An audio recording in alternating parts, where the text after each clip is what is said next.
Pokemon. What does that word mean to you? To others, it might mean money. It might mean investing. Might say long term, scalping, children.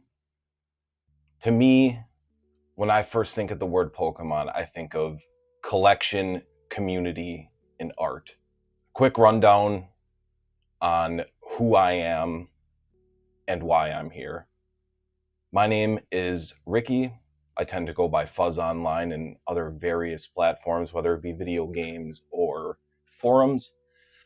A few months back, I decided I needed a hobby. I needed something to invest extra time in and to enjoy. I needed something I was able to dive into and just, instead of sitting down and feeling like I'm wasting my life away, I needed something to put that energy and that time and that love and that passion into. And for me, it kind of worked out like it was sent from some crazy hobby god.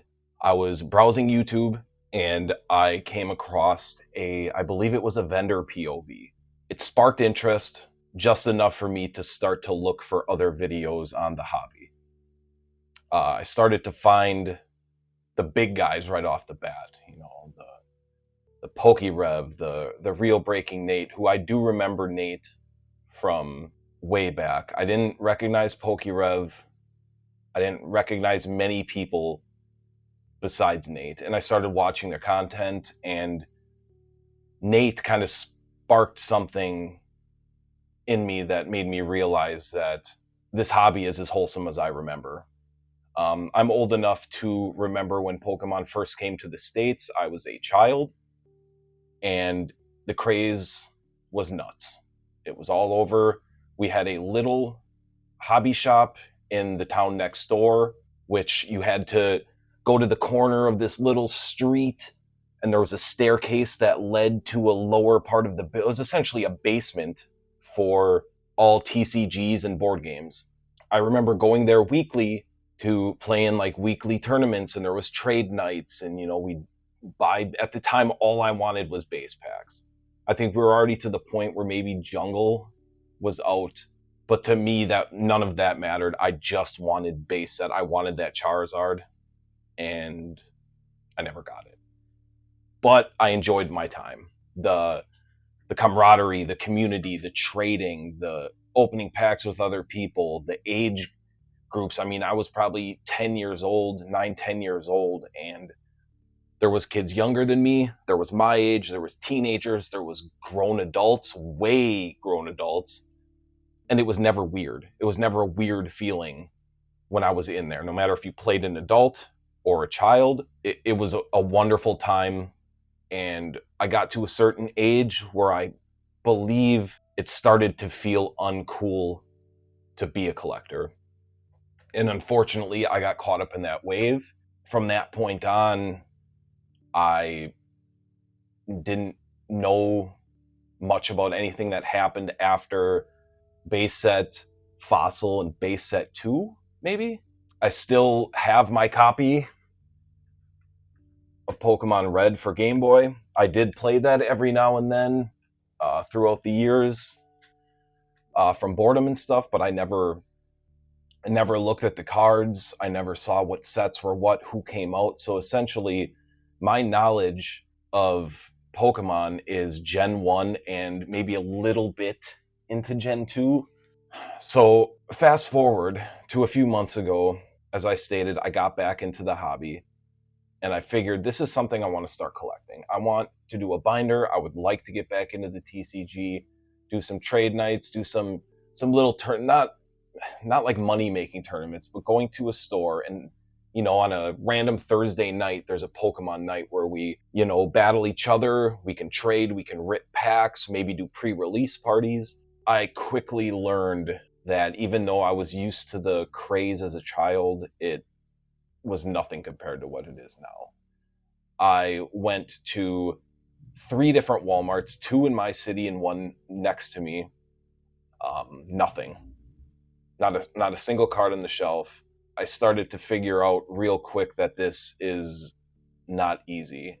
I went to Target, nothing. I stopped at Walgreens randomly, nothing. And I ended up going home feeling kind of defeated, but not knowing if this was normal.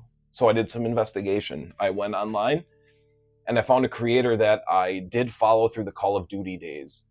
Uh, he goes on here, it's Poke Unlocked. He has some videos out from Pokemon now. Instead of just Call of Duty, he kind of transferred into a hobby of his own.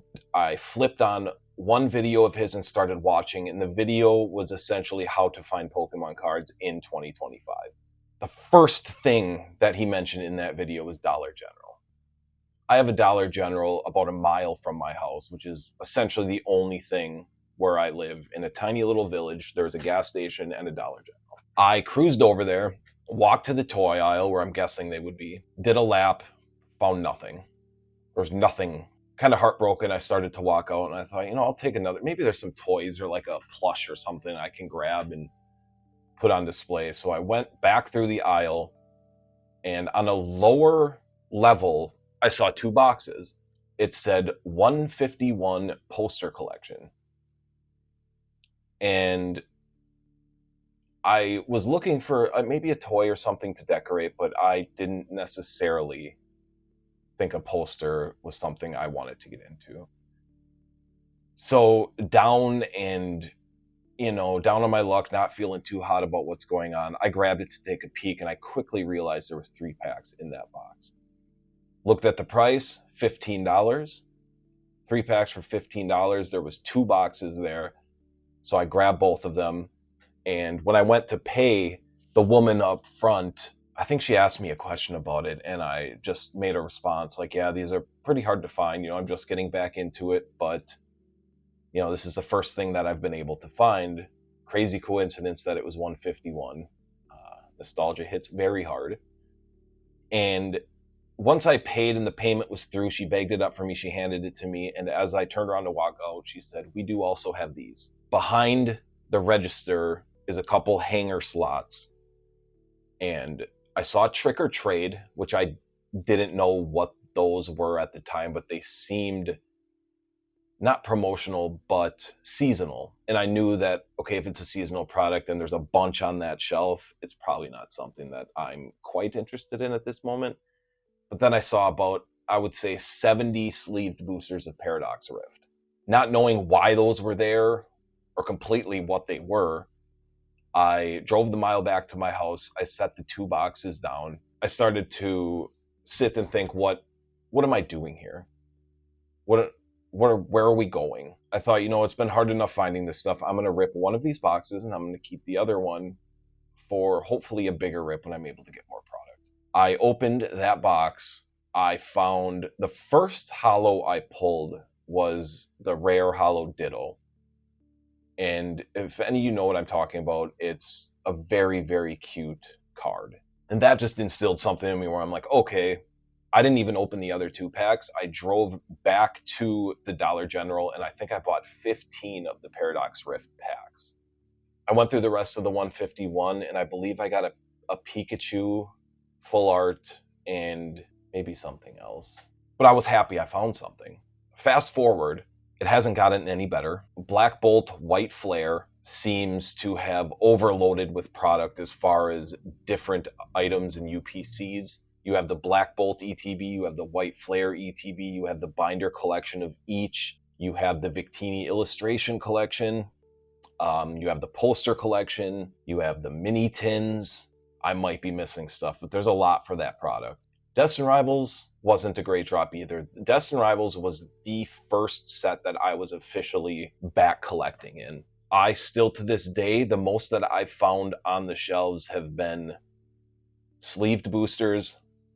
I believe I found some 2-pack blisters and then some random, like the Mewtwo EX boxes maybe and stuff. I still haven't seen an ETB on the shelf. I've got my hands on some through a great friend, but I still have not seen much Destined Rivals on the shelf. The point that I'm trying to make is it is incredibly hard to find product in most areas. So when you do find something, you don't want to wait to snatch it up if you have the means to get something. If you are looking for something and you see something on the shelf You can't set that product back down, go home, do some investigating, come back, and without a shadow of a doubt know that that product will still be on that shelf. The purpose of today's video is to get through some of these products you may look at and not know what's in them. So hopefully the next time you see them on the shelf, you can just snatch it up and go home and have what you now know are these sets or these,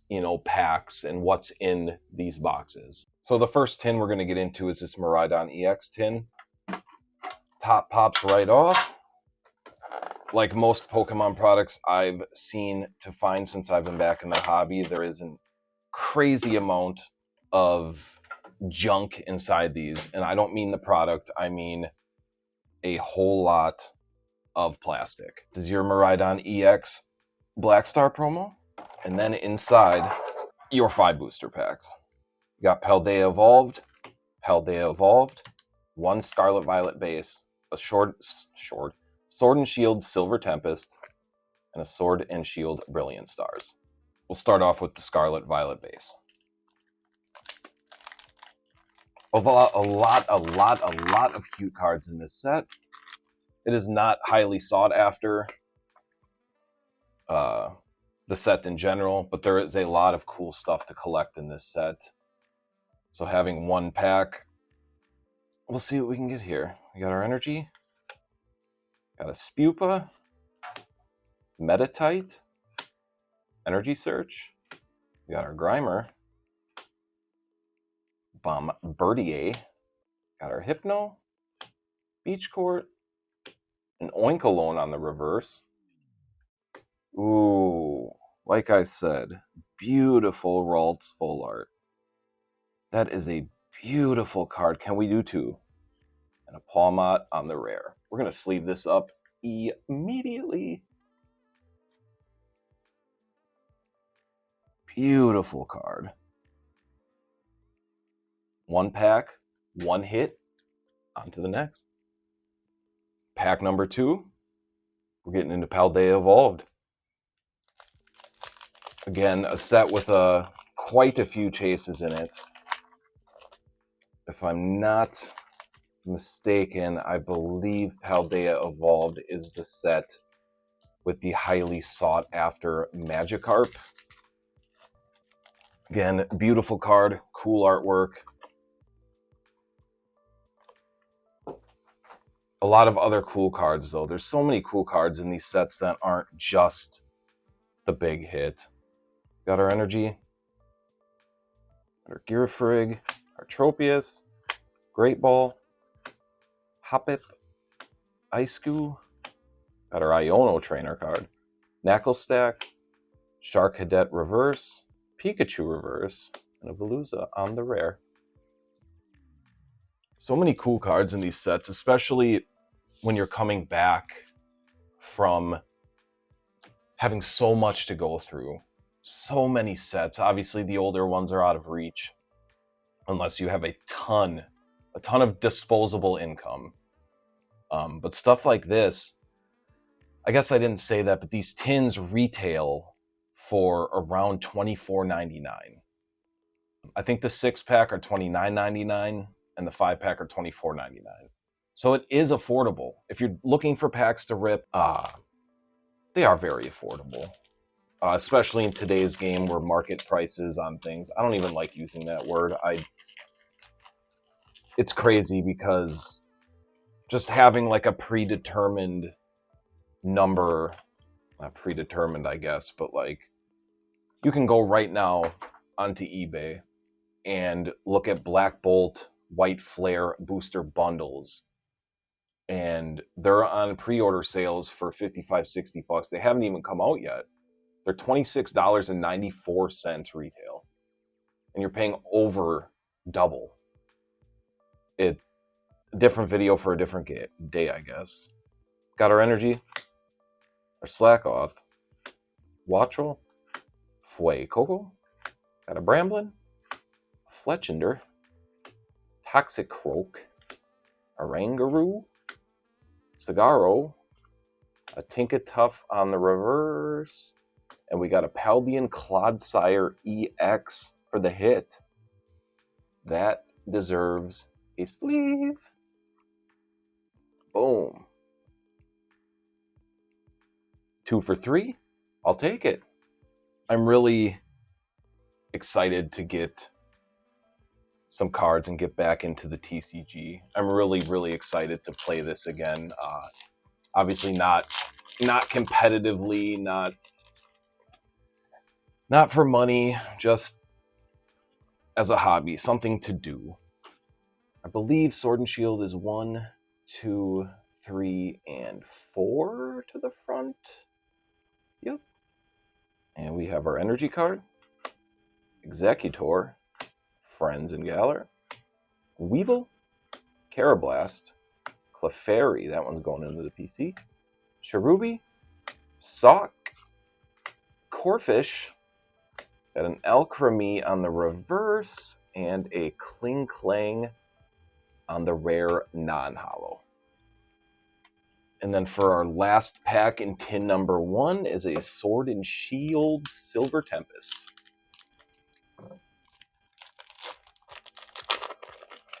I've been having a blast learning all the names of the Pokemon and, you know, different regions and stuff that just wasn't there yet when I was a kid. So the nostalgia is still there for the original 151, but it's like learning an entire new hobby. There's so many Pokemon and so many sick artists that it's just so much cool stuff.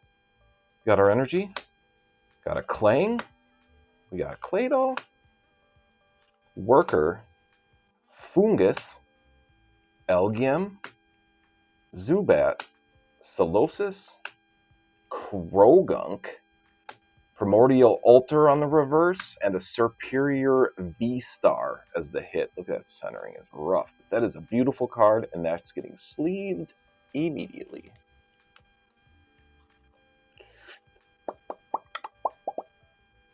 Beautiful card.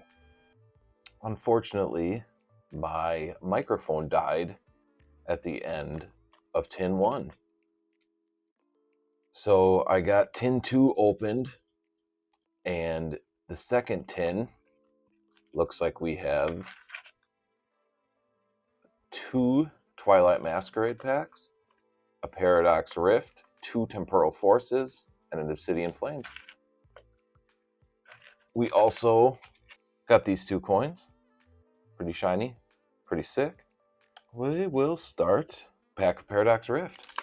I am looking for a Garbodor full art out of this. That's really the only thing that I know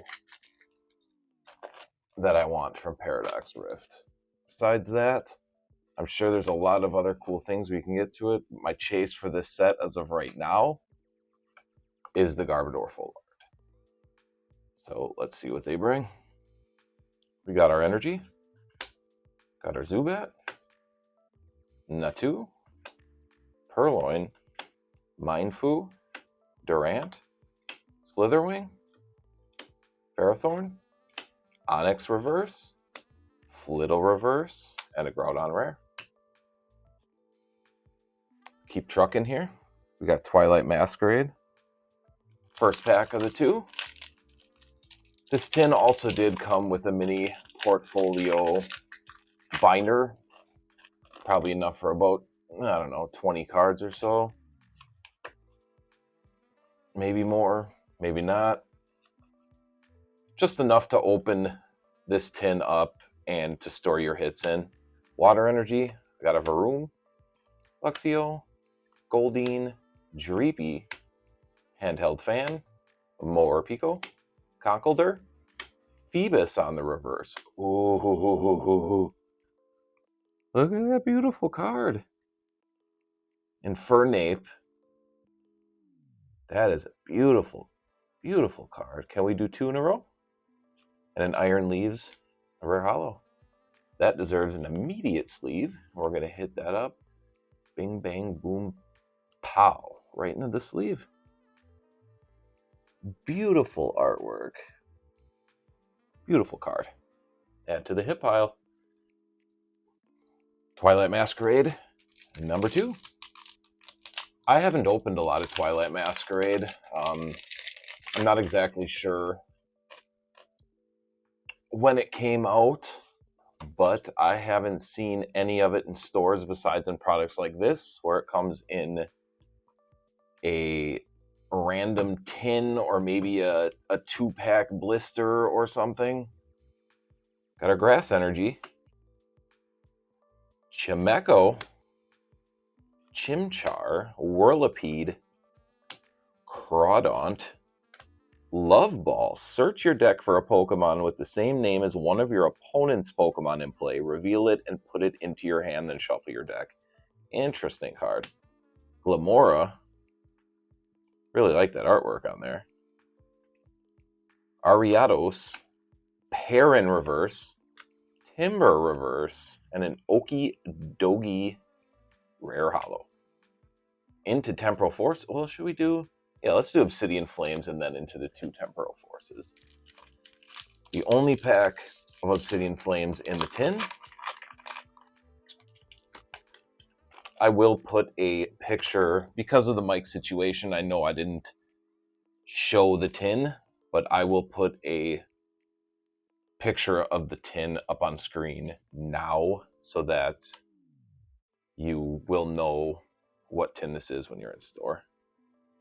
We got our Energy, Lillipup, Crabrawler, got a Clefairy, Capsakid, Salazzle, Wugtrio, Kangaskhan, Drampa on the reverse, and a Sizor full art. Look at that. We are getting hits out of this tin. That is a beautifully dark card. A lot of red, a lot of, dark colors at the bottom. Can we get a double? Toxtricity, rare holo. Immediate sleeve on this bad boy. Wow. That is a beauty right there.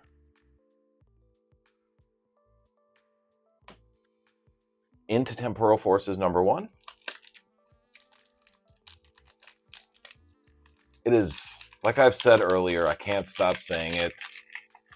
This is definitely fun, very fun to come into as someone who hasn't opened much of any of this stuff, any of these recent packs. This is all new to me.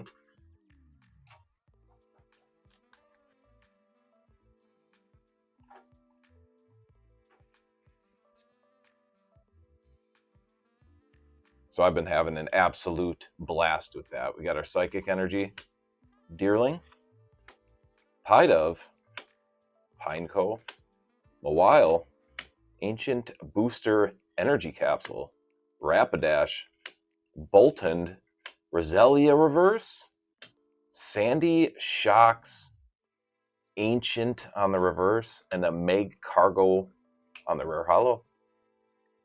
Last pack of the tin, second pack of Temporal Forces.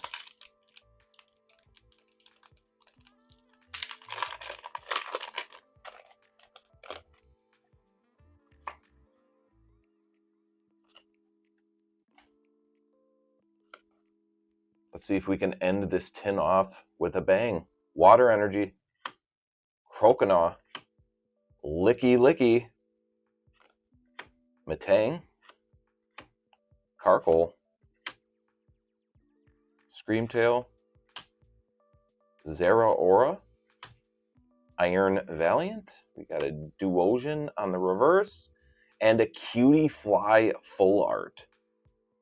Look at that. Beautiful card.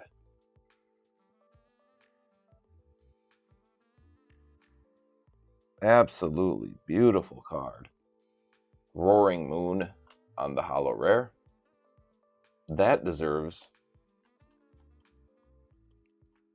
an immediate sleeve.